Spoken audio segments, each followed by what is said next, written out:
Was the difference in quality just far too big tonight? The golf was huge. You know, yeah, like Chelsea shouldn't be in this competition, but this is where they are, and you've got to be professional and get the job done. And they did it with aplomb. There was nothing wrong. Everyone performed.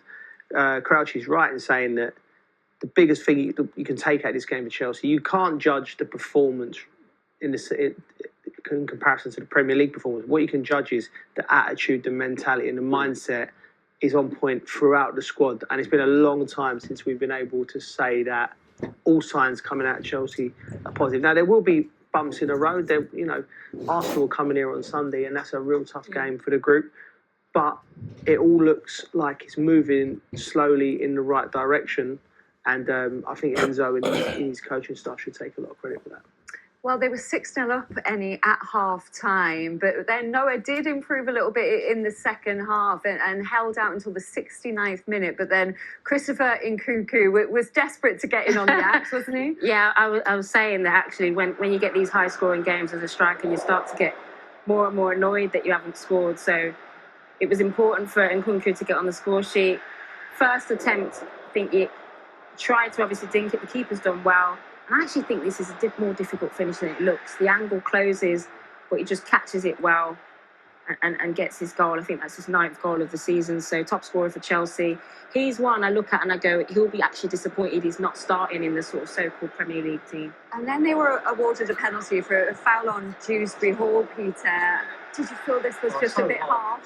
So harsh. I felt like Dewsbury Hall actually fouled him. You look here, he goes in on him. It's a foul. He didn't touch the ball.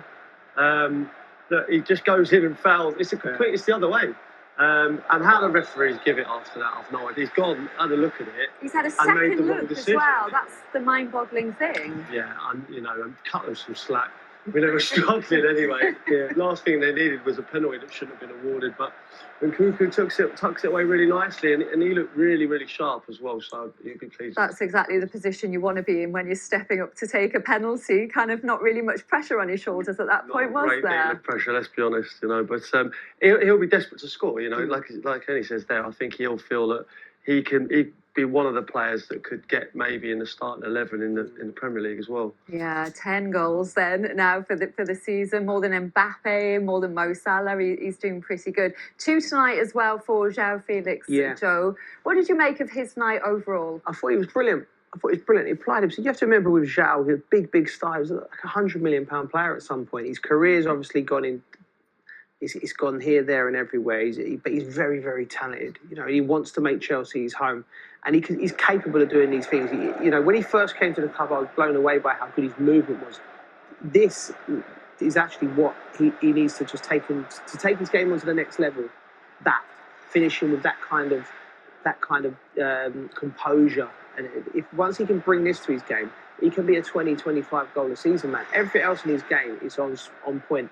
He's great on the half turn. He can assist. He's busy, and look at the desire there to get forward and get in the box, and like he could be forgiven for being sorry for himself because he should be a star with his quality, but he's here and he's giving the manager a headache. Has he got the hardest job though of all the players trying to get into that Premier League side because of who he's competing with? Yeah, but they've got to touch a huge squad, and that is it. When you go to a big club.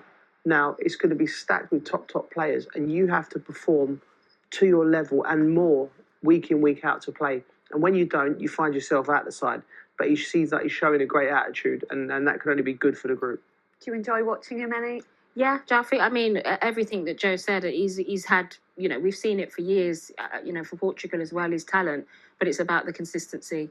It's about consistently doing it, dominating games, scoring goals, and edging his way into the starting lineup in these big games in the Premier League. Because I think players like Nkunku and João Felix will be almost disappointed that they're regularly playing at this level. They've got to do what they've got to do and score goals, but they'll want to be playing in the big games at the weekend. They want to be starting in those games. So it's how do you break in? How do you make statements like tonight to then get into the team at the weekend? And Lucy said in commentary they'll be very pleased with a couple of goals from set pieces tonight, Peter, as well. A couple of headers from corners. Yeah, good. I mean, again, I don't want to keep harping on, but Noah's so poor, defensively.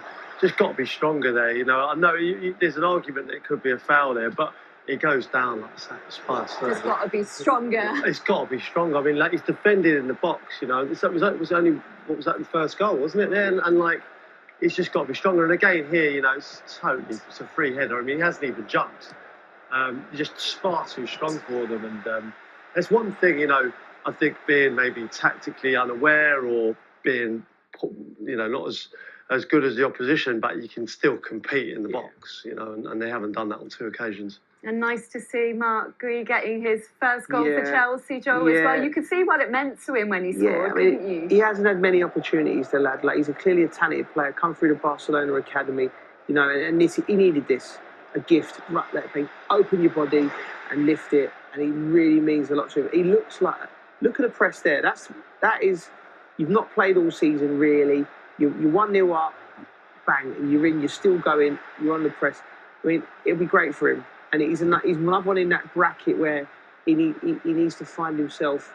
It's like Mudryk, he needs these games, like this lad here, because, as I said before the game, it's important that he keeps developing and doing that, and that's going to do him the world of good as well. Best of the night. Best of the night. I think he rolls it with the studs, opens his body, and for all intents and purposes, people you speak to about him in training says he produces moments of magic consistently, and he just needs to find a way of bringing that from the training ground at Cobham into these games he started doing, and then into the Premier League games, and he will get better and better. He's a young man, and he will learn. What improvements are you seeing in him, Peter? The more minutes he's getting, Mudryk? He looks more confident. I mean, there was a period maybe last year that you felt like his confidence looked shot to pieces. He felt like he was hiding. He didn't want the ball. Even when he had the ball, he would lose it, and there was a little bit of an air of like, we've wasted a lot of money here. But he's getting his confidence back. He's looking sharper. He's affecting games and he's scoring goals. But he needs to take that into the big games. Yeah, the benefit of this competition, I guess, the minutes he is getting. What a night! 8-0 flashing up here at Stamford Bridge under the lights. You set that ball rolling. Just describe the feeling of putting on this show for the fans tonight. Yeah, it was amazing game from the boys, and we topped off with a clean sheet and a goal for myself.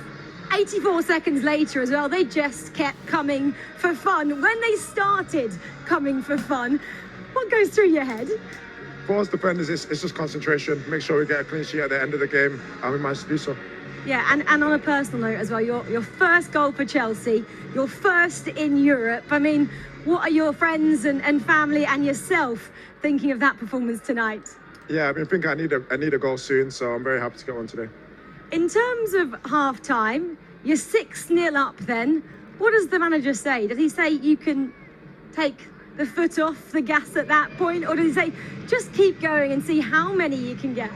No, it's never take your foot off the gas. It's keep going, keep being professional, and make sure we don't concede, and we did great to do that. Did you hear the fans chanting, "We want 10"? No, I didn't actually. We didn't manage to get 10 today, but it was a very good result. And in terms of not conceding as well, that must be important and a real pleasure for you guys as a team to be able to get as well.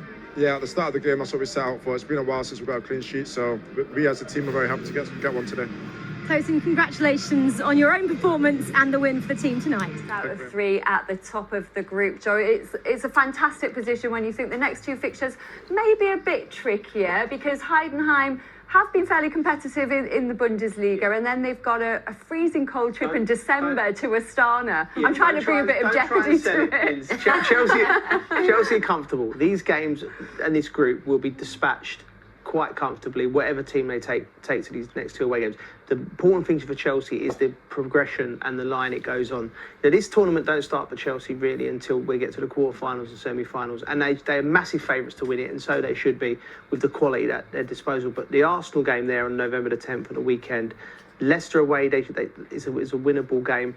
Then Villa at home, and then Tottenham away. 3 in the next 6 games. That's your test. They're your test for Chelsea. So it's nice with those tough games that they are comfortable in the Conference League. We can hear now from the manager, Enzo Maresca, is with Rachel Stringer. Yeah, thanks, Lindsay. Enzo, firstly, congratulations. What's it like to watch that kind of match from the sidelines? Well, thanks. It's always a bit, as we said before the game, tricky game, because everyone expected that we win the game, but at the end it's football. You have to play, you have to be serious, professional, and the most important thing is that once again the player, they show how serious and how professional they are. And you really tried to focus on attack there, didn't you? You put a lot of kind of, I guess, players forward in different roles as well. And that's what, I guess, resulted in those 8 goals as well. 8 is what you got. I guess the fans were cheering for 10. How impressed were you with the performance? No, very impressed, especially because since we start, we are trying to change player every game. It works quite well, and the reason why I said many times is because we have good players, and all of them, they deserve to get minutes. Some of them now, they are playing in the conference, some of them in the Premier League, but in the future, all of them, they're going to play Premier League game, and all of them, they're going to play conference game. What pleased you most, maybe, about that performance, considering it was so one-sided? Yeah, the how professional and how serious we have been tonight. I asked before the game, I said them that football is full of game where, you know, you expected to win games and then you drop for mentally you are not ready. And I think tonight they showed that, as I said, how serious they are. Yeah, really strong mentally, and also first clean sheet for you guys since September. You must be proud of that. Yeah, absolutely. I said we are in the right direction. Now the most important thing is to continue. Before the international break, we have one more game now Sunday, and then finally we have the international break that we can recover energy. Any of the players that were playing tonight we might see play against Arsenal at the weekend? We see. João Felix, maybe 2 goals and assist. I'd love to have spoken to him. He had a great night. Yeah, but I said many times I would like to play with Cole, with Joao, with Nkunku, with all the attacking players. The problem is that then you have to defend, and you need defensive balance. But the important thing is that all of them, they are doing well. And the penalty shout at the end as well. Kinnan Dewsbury Hall obviously went for you. That was your 8th and final goal. Possibly a little bit soft. Had to go to VAR, but went your way anyway. Yeah, the referee decided for the penalty. Sometimes they don't decide for penalty when it's penalty. So it's just the decision from the referee. 9 points from 9, sitting pretty. Good luck for the rest of this league. Thank you. Thank you very much. Thanks to you. Well, he said the rotation is working well for them. What do you think of the way he is making that squad work? Well, I think a lot's been said about, you know, the amount of players that Chelsea have had at their disposal over the years. The squad needed to be trimmed down, but I think he's got the balance right. You know, with games every 3 days, you have to understand as a coach how to rotate players, how to keep players hungry, how to keep training competitive so that you get results like this, and then you're able to turn around and play a big game at the weekend. So I think he's got that right. What I like about Maresca is he's clearly focused on player development. He's clearly focused on tactics. He's not getting involved in transfers and speaking to the owners and all of that stuff. I think he's an on-the-grass coach, and I think it feels more settled now, less chaotic club Chelsea. And I think the performances are rolling in, and he's developing players. The players are playing for him. How do you make sure that healthy competition stays healthy and doesn't become a problem for them? I just think he's done such a good job. I can't speak highly enough of it. I just think from outsiders looking in, you thought, oh my God, this is just a joke. The amount of players they were buying.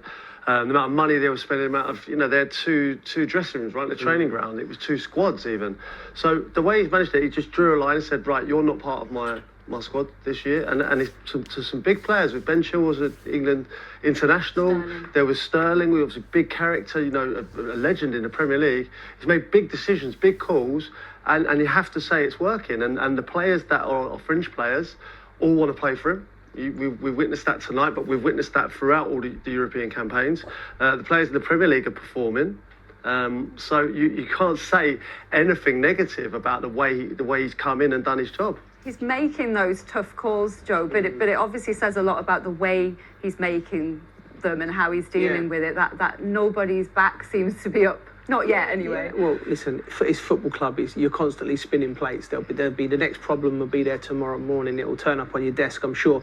But what he's done, I remember he spoke to us at West Ham, and we asked him about, you know, the problem of playing certain players and other players, which all journalists and media would ask him, and he just said, look, if they don't do what I ask them to do, they won't play. It's very simple, and left it hanging. And I thought that was brilliant. That's what you want as a player. You want clarity.